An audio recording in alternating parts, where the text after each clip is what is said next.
बिस्मिल्लाहिर्रहमानिर्रहीम। आप वीडियो सुने, इस पे बात करते हैं। मैंने भी बड़ी दफा बच्चों के कान में अजान कही है, बिल्कुल सही। लेकिन जो जब मसले की बात आएगी ना, शरीयत की बात आएगी, तो फिर हक बात कहनी पड़ेगी। किसी को अच्छा लगे, किसी को बुरा लगे। लोगों के पास नॉलेज नहीं होता। भाई मुझे गालियां देने से कुछ नहीं होगा, इसका सबूत नहीं मिल जाएगा हदीस से। आप जाइए, जाके उलमा से पूछिए, जाइए तहकीक कीजिए, रिसर्च की तरफ बढ़िए तो सही ना। अगर आपको कोई दलील मिले तो मैं इतनी हिम्मत रखता हूं कि एलानिया तौर पर अपने मौकफ से रुजू कर सकता हूं, और मुझे उसमें कोई शर्म और कोई बात नहीं होगी। जितनी रिवायात, पूरी जिम्मेदारी से कह रहा हूं, बच्चे के कान में अजान देने के मुतालिक कोई एक रिवायत भी साबित नहीं है। लेकिन इसके बावजूद उम्मत के अंदर यह अमल है, किया जाता है, कर लेना चाहिए। आपने सुना कि एक वहाबी आलिम ने अपनी इल्मियत की, अपनी तहकीक की ढाल बैठाने के लिए उम्मत के इजमाई और इत्तिफाकी मसले पर ज़ोर आजमाई करते हो कहा यह तो अजान देना तो साबित ही नहीं। असल में इन वहाबिया का मसला यह है कि ये उस हदीस पाक के बिल्कुल मिस्ताक बनते हैं जो सही बुखारी में है, उदसाउल असनान सुफ़हाउल अहलाम, कि ये अक्लों के बेवकूफ़ हैं, उम्रों के थोड़े। इन्होंने उम्मत के बड़े बड़े आइमा पर और मुहद्दिसीन पर तान करते हैं ये लोग कि उनको नहीं पता चला कि आप जिस हदीस के बारे में ये कह रहे हैं साबित नहीं है, वो ज़ईफ़ है, सनद ज़ईफ़ है, उनको नहीं पता चला। और दूसरी बात आपके सामने हदीस बयान करता हूँ कि इस हदीस को लेकर इसके अलावा कई और रिवायतें हैं, उलमा ने फ़वाइद अख़ज़ किए, इसकी सुन्नत होने का कौल किया, और वो मुहद्दिसीन पाए के अपने पाए के मुहद्दिस लोग हैं। देखिए इस हदीस के बारे में आप 1514 नंबर रिवायत पहले कलाम करते हैं, पहले इसको हदीस को सुनते फिर कलाम।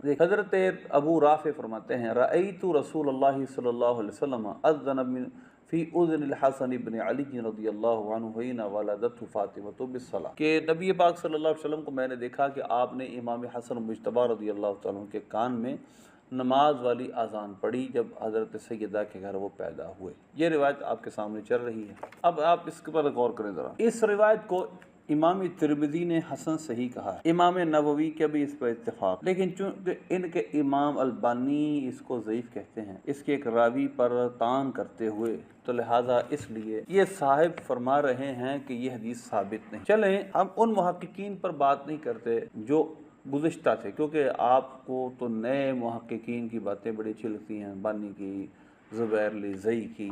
बाकी इमाम तिरमिज़ी ने इसको सही कहा है, उसके उनके नज़दीक यकीनन कोई तौजीह होगी। इमाम नववी इसको सही कहते हैं, उनके नज़दीक यकीन उसकी कोई तौजीह होगी। लेकिन हम इस बात पर ज़रा गुफ्तगू नहीं करते। हम बात ये करते हैं कि इस हदीस पर अमल किस किसने किया, और जब ये हदीस मामूल बिही है, इस उम्मत के इजमाही तौर पे इस पर अमल हो रहा है, और जब उलमा आज से नहीं शुरू से इस पर अमल कर रहे हैं और तरगीब देते हैं और उम्मत शुरू से अमल कर रही है, तो ये चीज़ इस बात की कतई दलील है कि उम्मत ने इस हदीस को माना है। अब ज़रा गौर कीजिएगा, आपके सामने चंद बातें मैं पेश करता हूँ, और माबूद इसकी शरह आपके सामने चल रही है। देखिएगा कि वो क्या कहते हैं। वहादा यदुल्लु अला सुन्नतिल आज़ानी फ़ी उज़्निल मौलूद, ये हदीस दलालत करती इस बात पर कि मौलूद के, नौ मौलूद बच्चे के कान में अज़ान देना सुन्नत है। फिर शरह सुन्ना के हवाले से नकल करते हैं कि हज़रत उमर बिन अब्दुल अज़ीज़ रज़ियल्लाहु अन्हु का मामूल था, काना युअज़्ज़िनु फ़िल युमना व युक़ीमु फ़िल युसरा। हज़रत उमर बिन अब्दुल अज़ीज़ रज़ियल्लाहु तआला अन्हु दाएं कान में अज़ान, बाएं में इक़ामत कहा करते थे जब बच्चा पैदा होता था। मिरक़ात के हवाले से लिखा है, इमाम मुल्ला रिकारी रहमतुल्लाह अलैह के हवाले से। फिर इसके बाद कहते हैं कि हाफिज़ इमाम ज़हाबी ने तलख़ीस में फरमाया कि मुसनदन तो ये रिवायत मैंने नहीं देखी, लेकिन और मुरफ़ूअन इसको रिवायत किया गया है इब्न सन्नी ने, और वो रिवायत इमाम हुसैन रज़ियल्लाहु तआला से इन लफ्ज़ों में है कि जिसके यहाँ बच्चा पैदा हो, मम वलिद लहु मौलूदुन फ़अज़्ज़न फ़ी उज़ुनिल युमना व अक़ाम फ़िल युसरा लम तज़ुरहु उम्मु सिबियान, कि जिसके यहाँ बच्चा पैदा हो उसकी दाएं कान में आज़ान, बाएं में इक़ामत कहे, उस बच्चे को उम्मु सिबियान का मर्ज़ नहीं लगेगा। यानी ये जिन्नों की तरफ से एक मर्ज़ इंसान पर लगता है और इंसान को तंग करते हैं, वो उसको बच्चे को ये नहीं लगेगा। अब आप ज़रा गौर कीजिएगा कि एक तरफ हैं ये लोग और एक तरफ हैं ये उम्मत के मुक़्तदर लोग कि जिनमें हज़रत उमर बिन अब्दुल अज़ीज़ जैसी शख्सियत ये काम करती थी। और एक और रिवायत, चलो एक सनद इसकी ये ज़ईफ़ है, दूसरी भी ज़ईफ़ है, तीसरी भी ज़ईफ़ है, लेकिन आप ये बताएं असूल मुहद्दिसीन के मुताबिक जब तीन सनदें ज़ईफ़ मिल जाएँ, उसके मुकाबिल कोई सही सनद उसके मुकाबिल ना मिल रही हो, तो क्या हम उस पर अमल नहीं करते? क्या वो, बल्कि हो भी क्यों ना हो, उसके मुकाबिल भी क्यों ना हो, ये रिवायत भी पाया सबूत तक पहुंच जाती है। लेकिन फिर उसके अंदर जो है अच्छा जी दाएं कान में अजान कहनी है, बाएं कान में आपने इकामत कहनी है, اقامت کہنے کا تو ضعیف حدیث میں بھی ثابت نہیں ہے. اذان کا تو چلے جو روایات ہیں ضعیف روایات ہیں، لیکن اقامت کا تو کہیں تصور ہی نہیں ہے نا. تو اقامت نہیں کرنی چاہیے بچے کان میں، لیکن کہی جا رہی ہے بھائی. نہیں آپ نے کبھی کہی ہے؟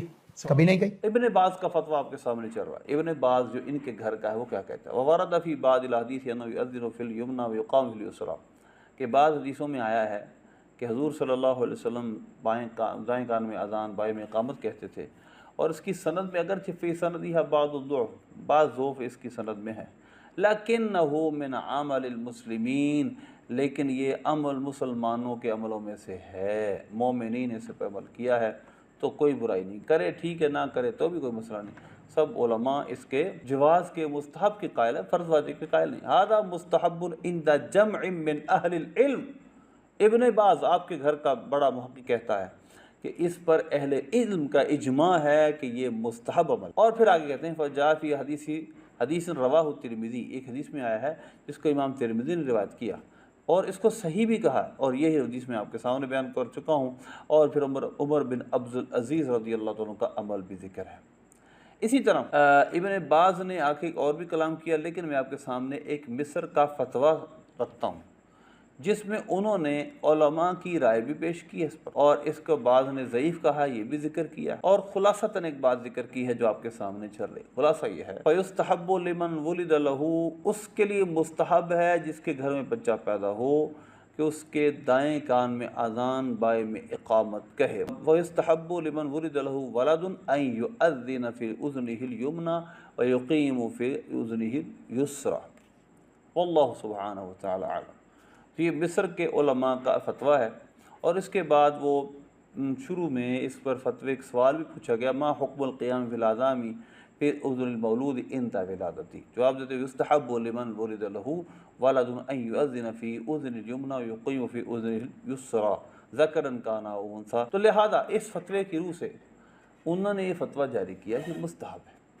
وہابیہ کے امام ابن باز کا بھی فتویٰ، امام المعبود کے کا بھی فتویٰ یہی ہے.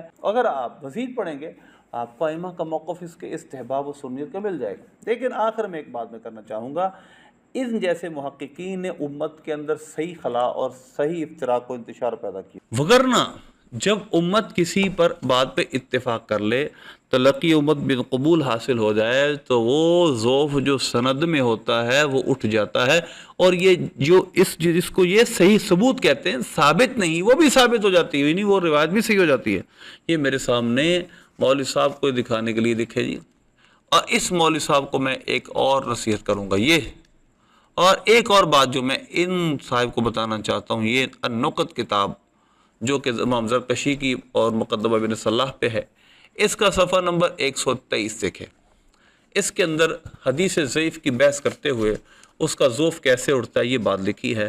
یہ آپ کے سامنے کہ جس حدیث کو تلقی امت بالقبول حاصل ہو جائے اس کی سند کا ضعف اٹھ جاتا ہے. اس کی سند کو ہم کیا دیکھیں، جب امت کے جمہور نے اور امت نے اس پر اجماعی طور پر آج عمل کرنا شروع کر دیا. مثلا دیکھیں، یہ کہتے ہیں کہ کسی چیز کا سند کا ضعیف ہونا اس بات کا مقتضی نہیں کہ اس کا متن بھی ضعیف ہو. آگے اس کے بعد کہتے ہیں الثالث، ایک اور طریقہ جس سے حدیث ضعیف صحیح ہو جاتی ہے، ان الحدیث الضعیف اذا تلقته الامت بالقبول عمل به علی الصحیح، کہ جب کسی حدیث ضعیف کو تلقی امت بالقبول حاصل ہو جائے صحیح قول پر اس پر عمل کیا جائے گا، یہاں تک کہ ينزل منزلۃ المتواتر، یہاں تک کہ وہ روایت متواتر کے درجے تک چلی جاتی ہے. یہ اصول حدیث ہے، یہ اصول محدثین کے جو انہوں نے حدیث کے امام ہیں ان کے بنائے ہوئے اصول ہیں. تو ان مولوی صاحب سے گزارش ہے خدا را ایسے مسئلوں میں بڑی تحقیق اور بڑی احتیاط سے بات کرنے کی ضرورت ہوتی ہے. آپ کو ویوز مل جائیں گے، آپ کو لائکس مل جائیں گے، آپ ایک یونیک اپنا سٹیٹس بنانے میں کامیاب ہو جائیں گے، لیکن امت میں ایک اجتماعی اور اتفاقی مسئلے میں بھی اختلاف پڑ جائے گا. اللہ ہمیں ایسے فتنوں سے محفوظ فرمائے.